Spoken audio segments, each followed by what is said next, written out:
Don't mind the dark. Out here, you get used to it. You learn to listen to what it's saying. Every whisper of the wind through the sagebrush, every skitter of a lizard over the rocks, it's all telling a story. And tonight, here is thick with a good one.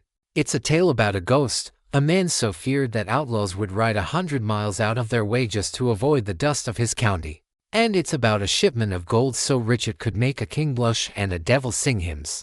A tale of greed, cunning, and the hard truth that the deadliest trap isn't the one you can see with your eyes, but the one you build in your own mind.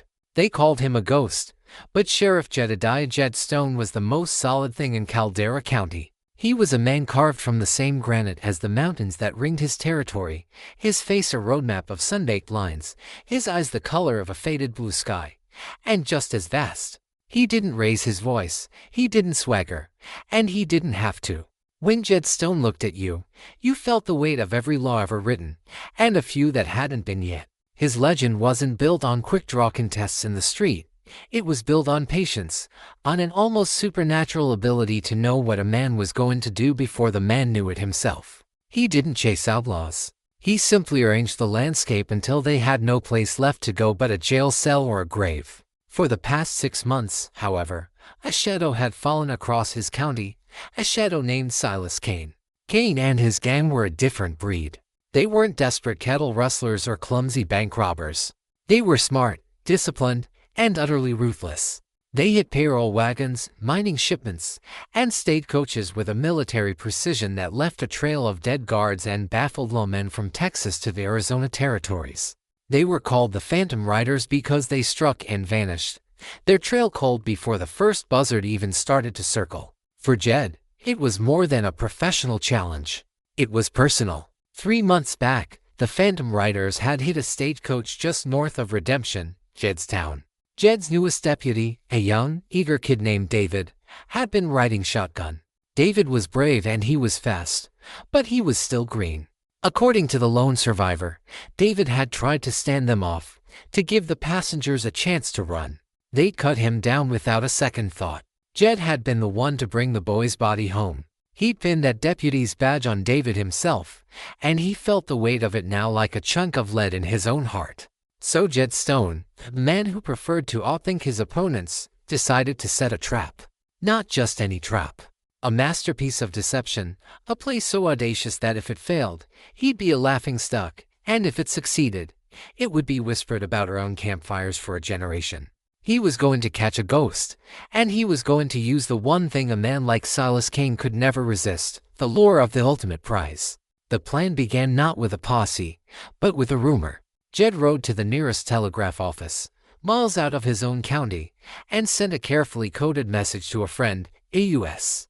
Marshal in Santa Fe. He knew the telegraph operator had a loose tongue and an even looser loyalty.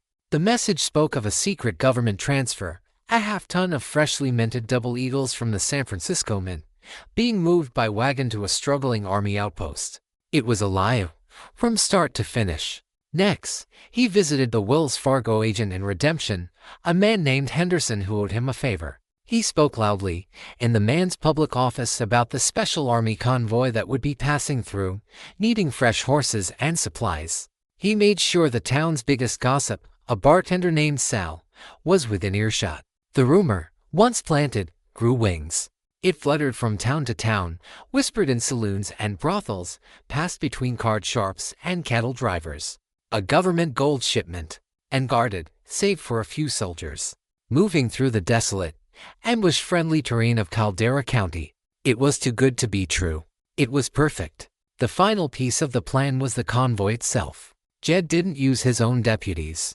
He called in markers, old debts from men he'd ridden with in his ranger days, men he trusted with his life. First was Hap Collins, a grizzled old tracker with eyes that could spot a lizard on a rock at 1,000 yards. Then came Amos Fry, a former buffalo hunter who now worked as a Wells Fargo shotgun guard, a man who could handle a scattergun like it was a part of his own arm. Finally, a surprise addition arrived on the noon stage, a woman. Her name was Isabel Renault, a Pinkerton detective dispatched by the marshal. She was sharp, dressed in a practical riding skirt, and her eyes held the same cool, analytical calm as Jed's own. Some of the old hands grumbled, but Jed knew her reputation. She was one of the best manhunters in the business. They gathered in the livery stable, the air thick with the smell of hay and horsehide. Jed laid out a map on an overturned barrel. At the center of the map was a deep, winding canyon known as Diablo's Maw. "They'll hit us here," Jed said, his finger tracing the narrowest part of the canyon. "It's the perfect choke point. They'll be expecting a fight, but they'll be expecting to win. What they won't be expecting," he paused, looking at the faces of his hand-picked team, "is that the real treasure isn't in the wagon. It's waiting for them on the canyon rim." The ghost of Caldera County was about to stage a haunting, and he was setting the scene for a final, bloody act. Miles away, in a hidden encampment nestled deep within the Badlands, Silas Kane listened to the rumor with a predator's stillness. His camp was like his gang, lean, efficient, and dangerous. There were no wasted fires, no loud talk.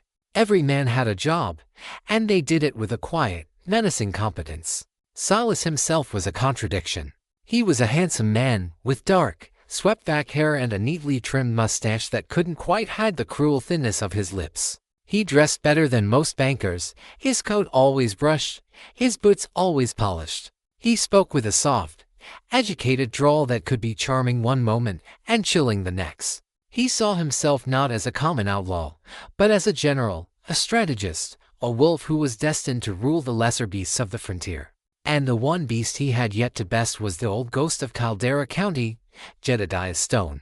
The rumor of the gold shipment had been brought to him by Q-Kilo, his Apache scout. Q-Kilo was a silent, hawk-faced man who could move through the desert like a whisper, a man whose loyalty was bought not with coin, but with a shared hatred for the encroaching world of the white man. "It is true," Q-Kilo said, his voice a low rasp. "The talk is everywhere. The army wagon. The gold." Silas swirled the whiskey in his tin cup, his dark eyes fixed on the flames of their small, carefully shielded fire.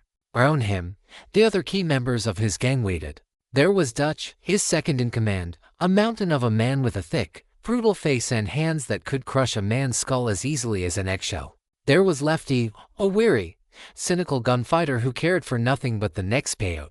And there was young Billy, the newest member of the gang, a boy barely out of his teens, his face a constant, nervous mask of trying to look tougher than he was. "It's a trap," Lefty said, spitting a stream of tobacco juice near the fire. "It smells all wrong. The government don't move a half-ton of gold with a handful of guards. And never through Jed Stone's backyard. That old wolf is too smart." Dutch grunted in agreement. "I say we leave it. There's easier pickings down south." Silas took a slow sip of his whiskey. He listened to their counsel, but his mind was already working, turning the problem over and over, looking at it from every angle. He thrived on audacity. The bigger the risk, the bigger the prize, and the greater the legend. "Of course it's a trap, you fools," Silas said, his voice soft, dismissive. "That's what makes it so perfect. Jed Stone thinks I am a common brute like you, Dutch. He thinks I will blunder into his clumsy snare like a coyote. He expects me to see the cheese and not the steel jaws hidden beneath." He stood and began to pace, his movements fluid and restless, like a caged panther. "He is trying to bait me. He is using this rumor to draw me in. And that is his mistake. Because he has underestimated me. He thinks he is the hunter. But we will hunt the hunter." He turned to Q-Kilo. "You are certain of the route?" The scout nodded. "They must pass through Diablo's Maw. There is no other way for a heavy wagon to cross the broken lands." "Good," Silas smiled, a cold, predatory expression. "Stone will have men hidden on the canyon rims. He will expect us to ride in, guns blazing, and he will try to pin us down from above. A classic, and predictable, ambush." He unrolled a crude map of his own, drawn on a piece of cured hide. "But we will not attack in the canyon. We will attack before. Here." He pointed to a place called Coyote Creek, a shallow, winding stream several miles before the canyon entrance. "It's open country. The last place he would expect an attack. We will hit them fast, at dawn, when they are breaking camp. We will overwhelm his guards, take the wagon, and be gone before his men in the canyon even know what has happened." He looked at the faces of his men, his eyes burning with a feverish intensity. "We will not just steal his gold. We will steal his plan. We will humiliate him. When the Phantom Riders are spoken of, they will not just be called thieves. They will be called the men who outsmarted the great Jedediah Stone." Lefty, for all his cynicism, couldn't help but be impressed by the sheer arrogance of the plan. It was insane. It was brilliant. Young Billy, however, felt a cold knot of fear in his stomach. He had heard the stories about Jed Stone. They said he was more than a man, that he could read the secrets in your soul just by looking at you. The thought of facing him, of riding into his territory, made his hands sweat. "What about Stone himself?" Billy asked, his voice barely a whisper. "Where will he be?" Silas laughed, a genuine, confident sound this time. "The old man will be sitting up on his rock, waiting for a battle that will never come to him. He will be the shepherd waiting for the wolves, while we are miles away, feasting on his fattest sheep." The plan was set. The wolves were gathering, confident in their own cunning, convinced they were the superior predators. They were preparing to hijack a gold convoy. What they didn't know was that they had already been hijacked themselves, their greed and their pride commandeered by a quiet old ghost, who was now pulling them exactly where he wanted them to go. The town of Redemption awoke to the rumbling groan of iron-rimmed wheels and the jingle of heavy harness. The bait was being prepared.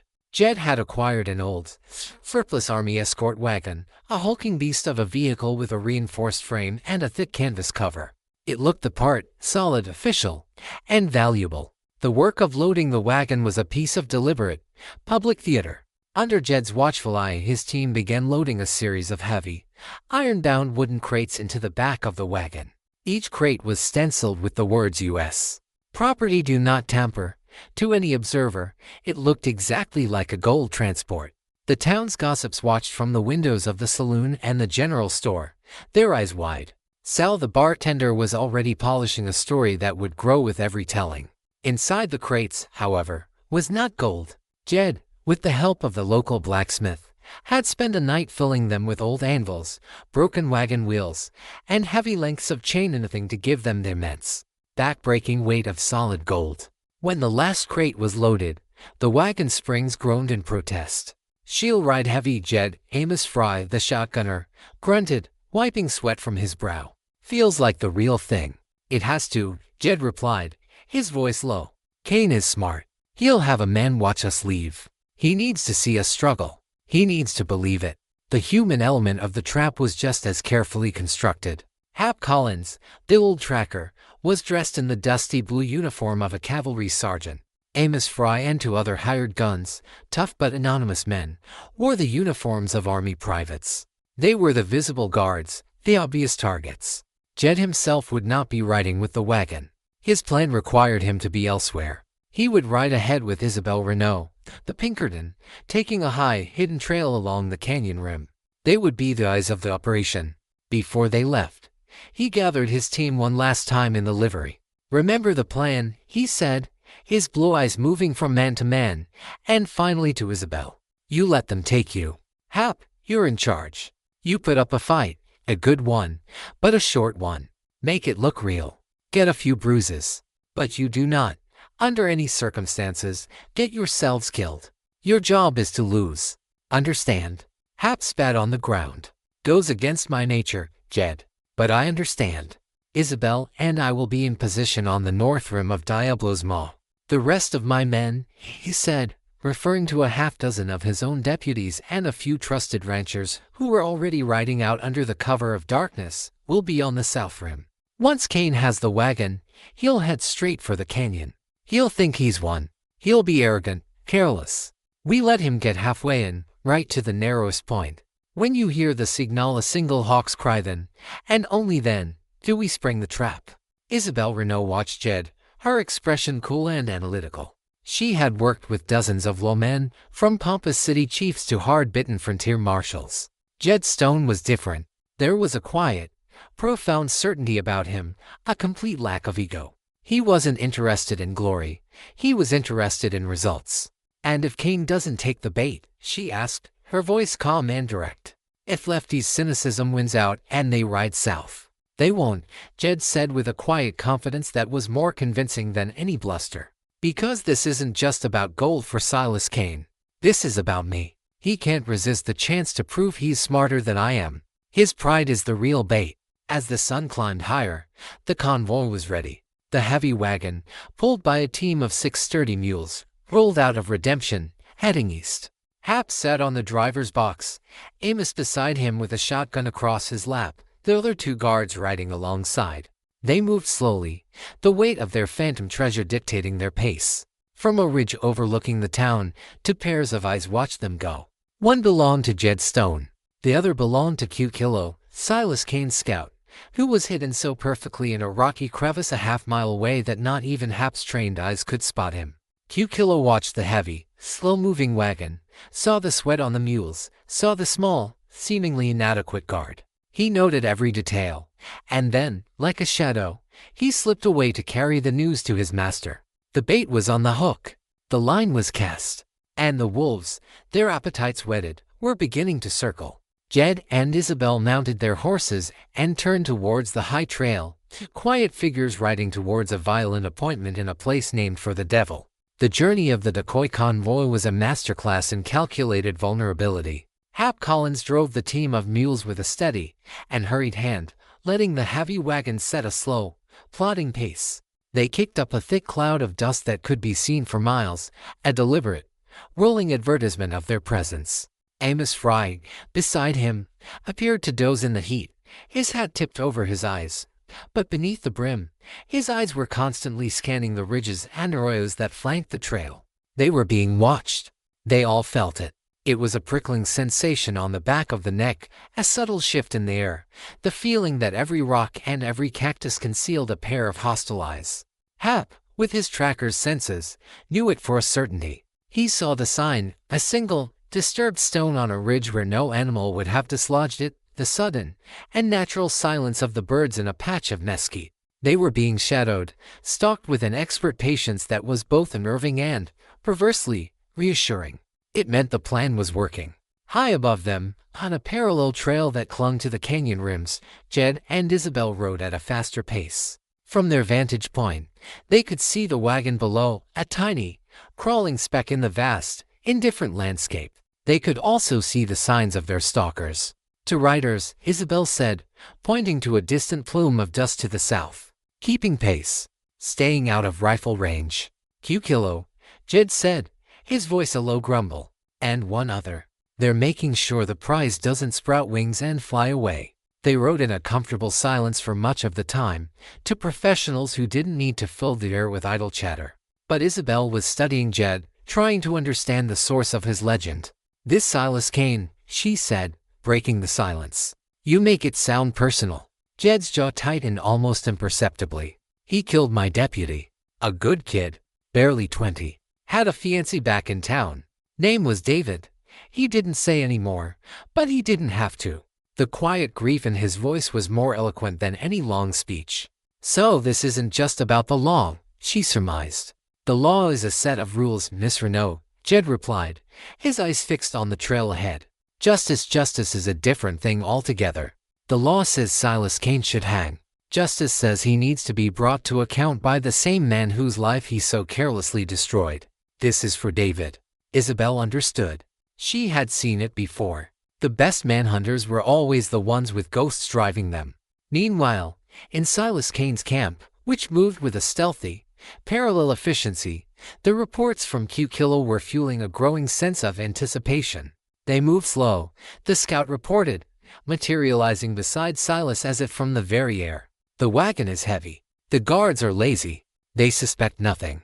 They suspect everything, Silas corrected him with a thin smile. That's the point. They are playing their part in Jed Stone's little drama. And we will play ours. He gathered his men. We hit them at dawn, at Coyote Creek, just as we planned. Q Kilo, you and Lefty will circle around and take out their night sentries. Be silent. I want them woken up by the sounds of our guns in their ears. Dutch, you and I will lead the main charge. Billy, you're with us. Try not to shoot yourself in the foot. Billy flushed, his fear and resentment warring on his young face. He hated the way Silas treated him, like a child, but he was too terrified of the man to speak up. He just nodded, his hand straying to the butt of his pistol, as if to reassure himself it was still there. That night, the decoy convoy made camp in a small, defensible clearing near the banks of Coyote Creek. They built a large, cheerful fire, a beacon of false security in the deepening twilight. They laughed and joked loudly, the sounds carrying on the still night air. Hap even pulled out a harmonica and played a few mournful, off-key tunes.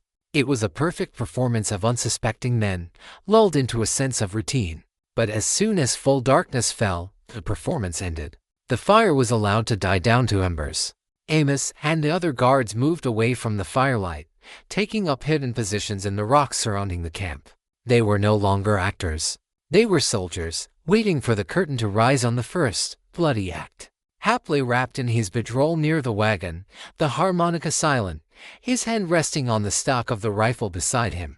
He stared up at the vast, star-dusted canopy of the sky. He felt the familiar, cold knot of anticipation in his stomach, the feeling that always came before a fight. He knew that somewhere out there, in the oppressive, watching darkness, the wolves were creeping closer, their teeth sharp, their appetites whetted. The long, tense shadow play was almost over. The time for violence was at hand. The dawn broke over the Badlands not with a gentle blush, but with a sudden, violent slash of crimson, as if the sky itself was bleeding. The air at Coyote Creek was cold and still, the only sound the soft murmur of the stream and the nervous stamping of a tethered mule. In the decoy camp, the embers of the fire glowed a dull red. Two figures, wrapped in bedrolls, lay near the wagon, seemingly fast asleep. They were decoys, bundles of canvas and grass. The rail guards were hidden, silent and alert, in the surrounding rocks. The attack came with the first rays of sunlight. It was not a wild, screaming charge, but a coordinated, ghost-like assault. Two rifle shots, flat and sharp in the cold air, cracked from a nearby ridge. The two canvas decoys jerked as bullets tore through them. It was the signal. Silas Kane and his men burst from the cover of the creek bed, their horses churning through the shallow water, a terrifying, sudden explosion of motion. Dutch, roaring like a bull, was at Silas's side, a shotgun in one massive fist. Billy, his face pale and set, rode with them, his pistol drawn. Hap and his men opened fire from their hiding places. The quiet dawn erupted into a cacophony of gunfire, the roar of shotguns and the sharp crack of rifles and pistols echoing off the rocks.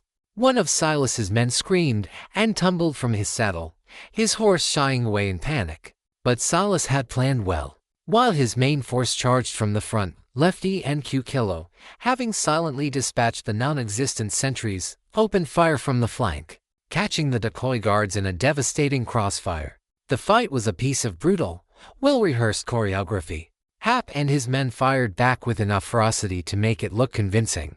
They made the attackers pay for every foot of ground. Amos Fry, his face a grim mask, worked his shotgun with a practiced, deadly rhythm, forcing a group of riders to swerve and break their charge. But they were outnumbered and outpositioned. One of the hired guards let out a convincing scream and clutched his arm, a packet of pig's blood hidden in his coat breaking to complete the effect. Hap, seeing his chance, took a theatrical dive behind the wagon as a bullet from Lefty's rifle kicked up just near his head. Silas Kane, a whirlwind of controlled violence, reached the camp. He leaped from his horse, two pistols appearing in his hands as if by magic. He moved with a dancer's grace, firing with a cold, detached precision. "The wagon," he bellowed. "Forget the guards. Take the wagon." Dutch and Billy cut the mules free from their tethers while the rest of the gang laid down a blistering field of suppressing fire. The decoy guards, their job done, began a panicked retreat, firing back as they scrambled for the cover of the rocks, melting back into the landscape. In less than 5 minutes, it was over. The clearing was filled with the acrid smell of gunpowder smoke. One of Silas's men lay dead, another was wounded, but they had the prize. The massive army wagon stood there, a monument to their victory. A triumphant, wild cheer went up from the bandits. They had done it. They had hit the convoy in the open, outfought the guards, and taken the richest prize in the territory. Silas Kane stood beside the wagon, his chest heaving, his eyes glittering with a victor's light. He holstered his pistols and ran a hand over the rough canvas cover of the wagon, a possessive, almost loving gesture. Lefty was wrong. Etched boomed, a wide, bloody grin splitting his face. "No trap. Just gold." "It was a trap," Silas said, his voice soft but filled with a deep, vibrating satisfaction. "It was just a poorly made one. Jed Stone has gotten old." Slow, he looked back at the trail leading towards Diablo's Maw. "His men are still up there, on the canyon rims, waiting for us." "The fools!" He turned to his men, his voice ringing with authority. "We don't have much time. We ride. We take the wagon straight through the maw, straight through the heart of his pathetic little ambush. I want the old man to see us. I want him to watch as we ride away with his prize. I want him to know that he has been beaten." Billy looked around at the scene, at their dead companion, at the smoke-filled clearing. This victory didn't feel triumphant. It felt easy. Too easy. The knot of fear in his stomach tightened. This wasn't over. But there was no time for doubt. The gang quickly hitched their own horses to the heavy wagon. With Silas himself taking the reins, they began to move, leaving Coyote Creek behind them. They rode with a new, arrogant swagger, the victors of a battle they believed they had just won. They were riding straight towards Diablo's Maw, straight towards the real trap, convinced that the danger was behind them, not knowing that they were dragging their phantom treasure, their prize of lead and iron, directly into the jaws of hell. The journey to Diablo's Maw was a victory parade. Silas Kane drove the heavy wagon with a reckless, triumphant abandon, his men riding alongside, their spirits high. They had faced the legendary Jed Stone's best-laid plan and had shattered it. They were no longer just the Phantom Riders, they were giants, the undisputed kings of the territory. From his hidden vantage point on the north rim of the canyon, Jed Stone watched them come. He lay flat on a sun-warmed slab of granite, his old Winchester rifle resting on the rock before him, his spyglass pressed to his eye. Beside him, Isabel Renaud did the same. They saw the approaching wagon, the swagger of the riders, the body of the one dead outlaw left behind at Coyote Creek. Hap played his part well, Isabel remarked, her voice a low, calm murmur. They look confident, arrogant. "That's the fuel for the fire we're about to light," Jed replied, not taking his eye from the glass. "Let them get comfortable. Let them feel the sun on their faces and believe they've won the day." He swept his spyglass along the opposite rim of the canyon, the south rim. He could see nothing, but he knew his men were there, hidden with the patience of stones, rifles ready. Hap, Amos, and the other guards had circled around and were now part of the southern ambush party. Everything was in place. Down below, the wagon rumbled into the mouth of Diablo's Maw. The canyon was a deep, jagged scar in the earth, its sheer rock walls rising hundreds of feet on either side. The trail at the bottom was narrow, barely wide enough for the wagon, and littered with fallen rocks. The temperature dropped as the high walls blocked out the sun, and the triumphant shouts of the outlaws began to echo in the sudden, claustrophobic silence.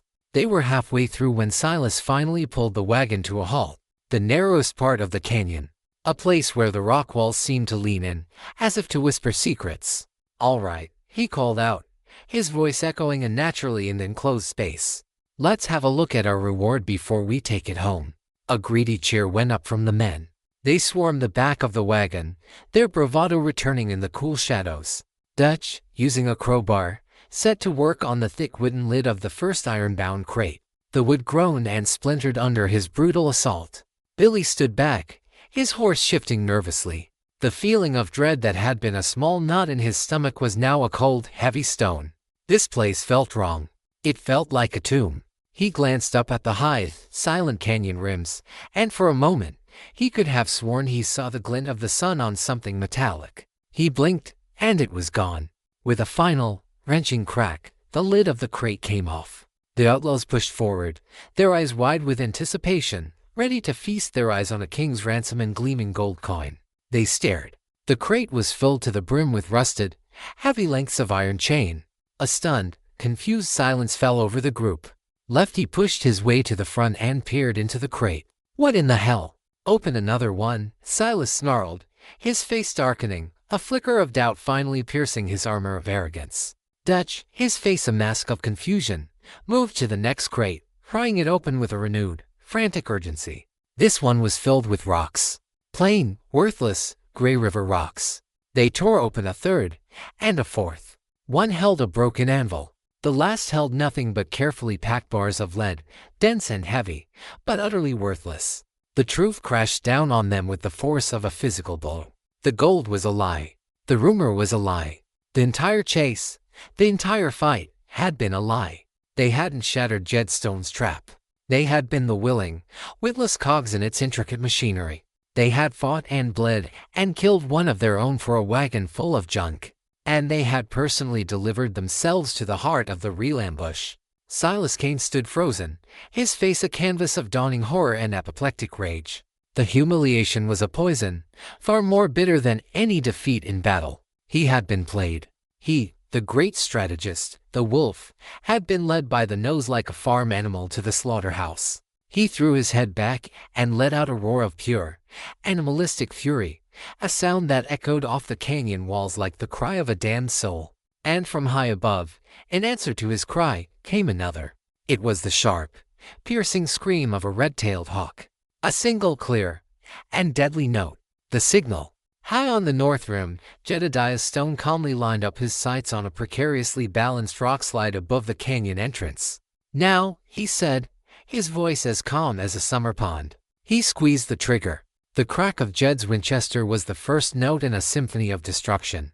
The bullet, placed with a marksman's precision, struck the keystone of the unstable rock formation at the mouth of the canyon. For a heartbeat, nothing happened. Then, with a low, groaning rumble that seemed to come from the bowels of the earth, the entire rock face gave way. Tons of rock and earth thundered down into the canyon, a dusty, deafening avalanche that completely sealed the entrance they had just passed through. The trap was sprung. Their escape route was gone. Before the dust from the rockslide had even begun to settle, the canyon rims erupted in a coordinated volley of rifle fire. From the north rim, Jed, Isabel, and their small team. From the south rim, Hap, Amos, and the rest of Jed's hidden posse. It was not a wild, panicked exchange of fire. It was a methodical, disciplined fusillade. Every shooter had a target.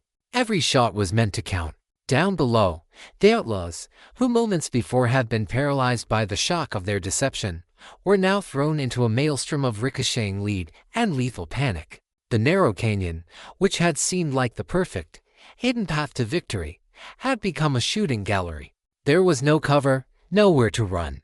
The sheer rock walls offered no escape, only a backstop for the bullets that rained down from above. Horses screamed and fell. Men cursed and died.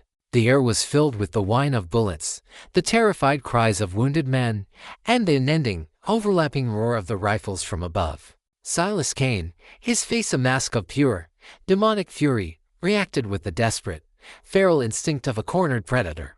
Behind the wagon, he roared, his voice barely audible over the din. "Return fire!" To the wagon. The heavy army wagon, their prize of worthless iron, was now their only hope for survival. The outlaws scrambled behind it, its thick wooden sides offering some small protection from the hail of lead. Lefty, the cynical gunfighter, was the first to react, his pistol barking defiance at the unseen shooters on the rim. Dutch laid down a blistering fire with his shotgun, its wide blast patterns making it a fearsome, if inaccurate, weapon in the enclosed space. But they were firing at ghosts. Jed's men were hidden, firing from prepared positions, their targets exposed in the canyon floor below. The battle was a horribly one-sided affair. One of the outlaws, trying to make a run for a cluster of boulders, was stitched across the chest by 3 quick shots from Isabel Renault's rifle. She fired with a cold, detached efficiency, working the lever action of her rifle with a smooth, practiced rhythm. Young Billy was flattened behind a wagon wheel, his face pressed into the dirt, his body trembling uncontrollably. He was paralyzed by a terror so profound it felt like his heart had turned to ice. He hadn't fired a shot. He couldn't. The world had dissolved into a nightmare of noise and death. Up on the rim, Jed was not focused on the lesser thugs. His eyes, and his rifle, were searching for one man, Silas Kane. He saw him, a flash of movement near the front of the wagon. Silas was not panicking. He was fighting. He was a killer, and even in a hopeless situation, his instincts were sharp. He was using the chaos, trying to rally his men, looking for a weakness, and escape. Jed drew a bead on him, the front sight of his Winchester settling on Silas's chest. He had him. He could end it, right here, right now. A clean shot, a dead outlaw. Justice for David. But he didn't pull the trigger. "What are you waiting for?" Isabel asked, her voice tight, as she reloaded her rifle beside him. "This is not his end," Jed said, his voice a low, grim rumble. "A bullet from a ghost on a ridge is too easy. He needs to be brought down. He needs to be taken, alive if possible. He needs to face a judge and a rope in the town square, for all to see." That's justice. He shifted his aim. Instead of firing at Silas, he fired at the large water barrel strapped to the side of the wagon. The bullet splintered the wood, and a torrent of precious water gushed out, soaking into the dusty canyon floor. He then shot out the front axle of the wagon, the heavy vehicle lurching and collapsing on one side with a groan of tortured wood and iron, making it an immobile, permanent fixture in the canyon. He was not just trying to kill them. He was dismantling their ability to fight, to survive. He was turning their only shelter into their prison. The message was clear. You are not getting out. You can die quickly, or you can die slowly. The choice is yours. The initial, furious volley of fire from the rim subsided, replaced by a patient, deliberate series of single shots. The outlaws were pinned trapped, their ammunition dwindling, their hope bleeding out into the dust as surely as the water from the barrel. Diablo's maw had lived up to its name. It had swallowed them whole, and now it was slowly, inexorably digesting them. The devil was finally collecting his due. The siege of Diablo's maw settled into a grim, tense war of attrition. The sun climbed to its zenith, beating down on the canyon rims, but the floor below remained in a cool, deep shadow, a shadow that felt like a grave. The initial, furious gunfight had dwindled to a tense silence, punctuated by the occasional, probing shot from one of Jed's men. A sharp crack and the whine of a ricochet designed to keep the outlaws' heads down and their nerves frayed. Trapped behind the crippled wagon, the morale of the Phantom Riders was disintegrating. The triumphant arrogance of the morning had evaporated, replaced by the bitter realities of fear, thirst, and betrayal. The pack of wolves, so formidable when on the hunt, was beginning to turn on itself now that it was caged. "This is your fault, Silas," Lefty snarled, his voice a raw, angry rasp. He was huddled behind a crate, a nasty gash on his cheek from a flying rock splinter. "You and your damn pride. Outsmart the hunter," you said. "Look at us now. We're rats in a barrel." "Shut your mouth, Lefty," Dutch growled, his massive frame radiating a simmering menace. His loyalty to Silas was born of a simple, brutal calculus. Silas was the strongest. But even his faith was being shaken. "The boss'll get us out of this." "Get us out?" Lefty laughed, a harsh, humorless sound.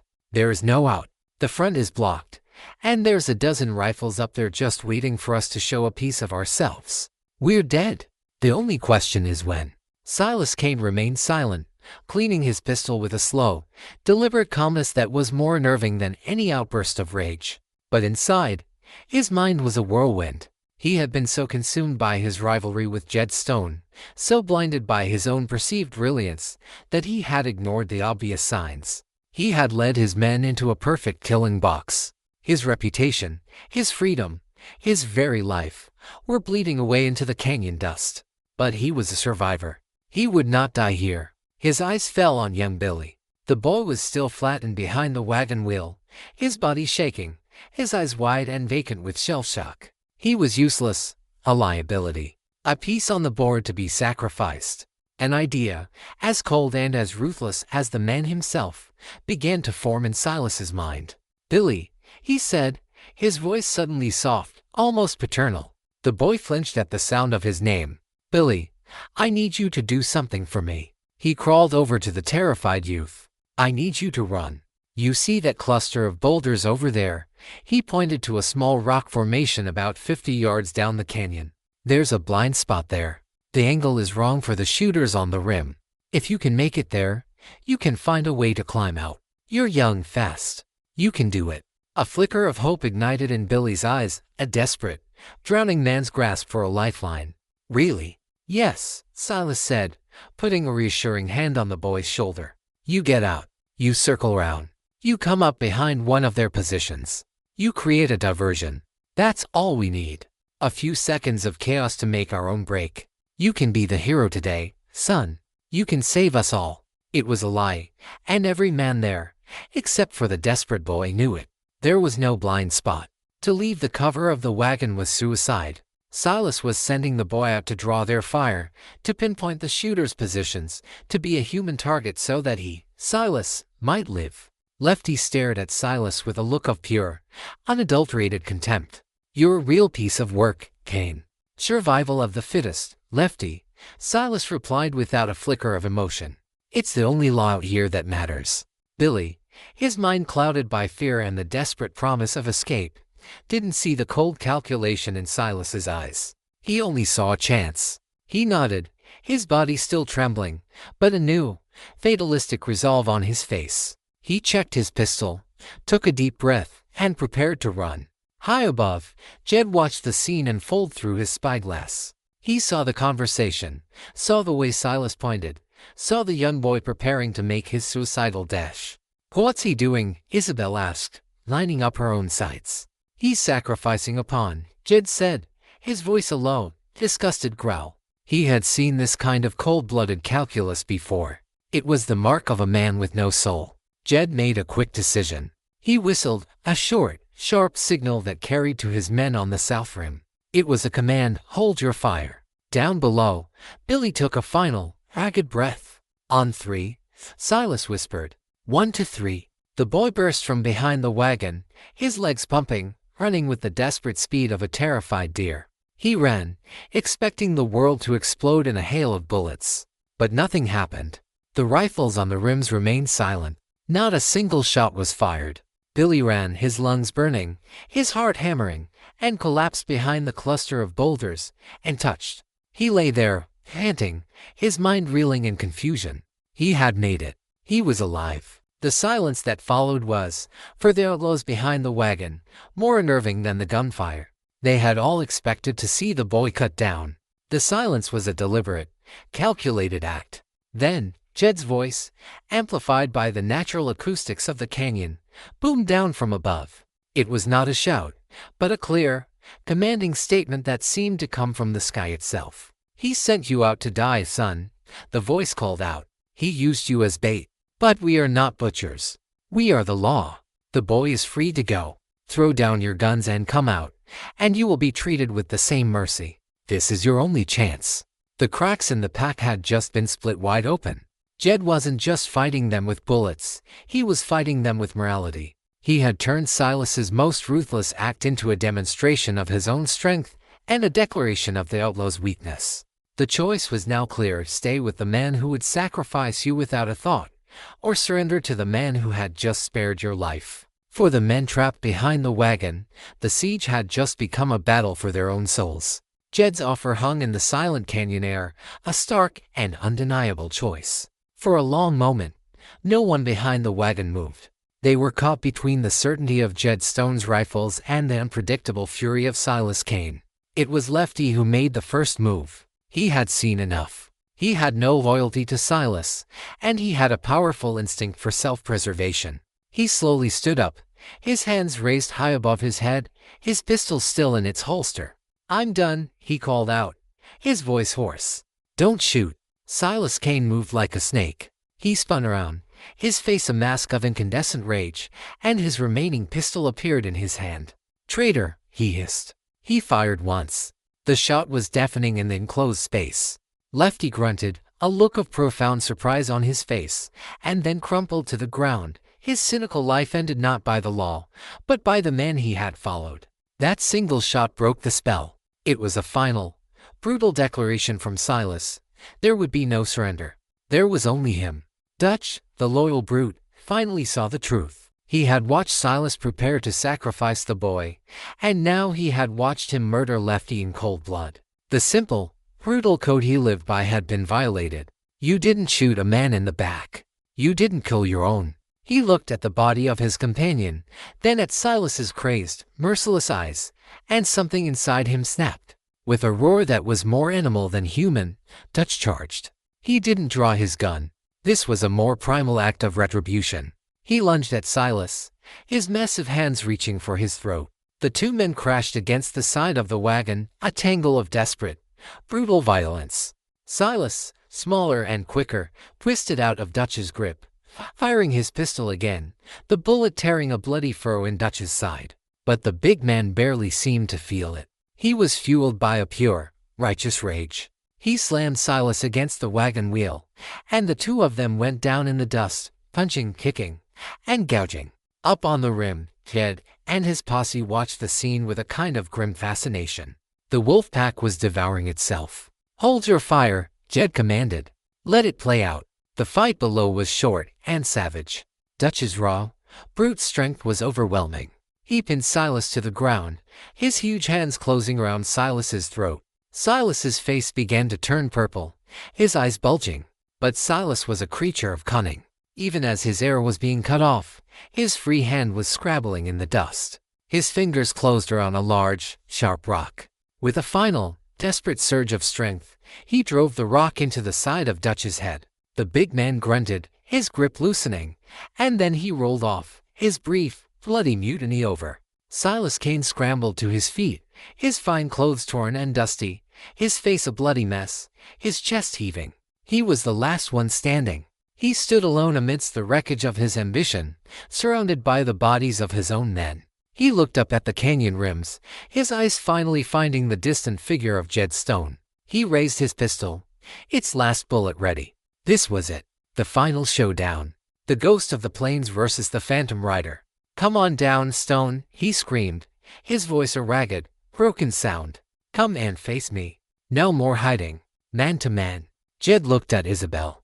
"Cover me," he said simply. He stood up, slung his rifle over his shoulder, and began the long, treacherous climb down into the canyon. He would not grant Silas the dignity of a gunfight. This was not a duel between equals. This was a lawman going to collect his prisoner. The climb took him 10 minutes, 10 minutes in which Silas could have tried to pick him off a dozen times. But Silas waited. His pride, the very thing that had led him into this trap, demanded this final, personal confrontation. Jed reached the canyon floor, his boots crunching on the loose gravel. He walked slowly, deliberately, towards the crippled wagon. He didn't draw his pistol. He stopped about 30 feet from Silas, his faded blue eyes calm and steady. "It's over, Silas," he said, his voice quiet, carrying easily in the stillness. "Not until one of us is dead," Silas spat, raising his pistol with a trembling hand. "You have one bullet left, Silas," Jed said, his voice as calm as if he were discussing the weather. "Your hand is shaking. You're over 100 feet from the nearest cover. There are 12 rifles on those rims that can put a bullet in your eye before you can even think about pulling that trigger. I, on the other hand, am 30 feet away, and I haven't missed a shot at this range since I was a boy. You do the math." He took a step closer. "This isn't a fight. It's a reckoning. You murdered my deputy. You terrorized this territory. And you led your own men to their deaths. There's no honor here. There's no grand showdown. There's just the end of a bloody trail. Now, you can die here in the dirt, or you can face the hangman in my town. It makes no difference to me, but it's the only choice you have left." Silas stared at him, his mind racing, searching for an angle, a trick, a way out. But there was none. He saw the cold and yielding certainty in Jed's eyes. He saw the rifles on the rim.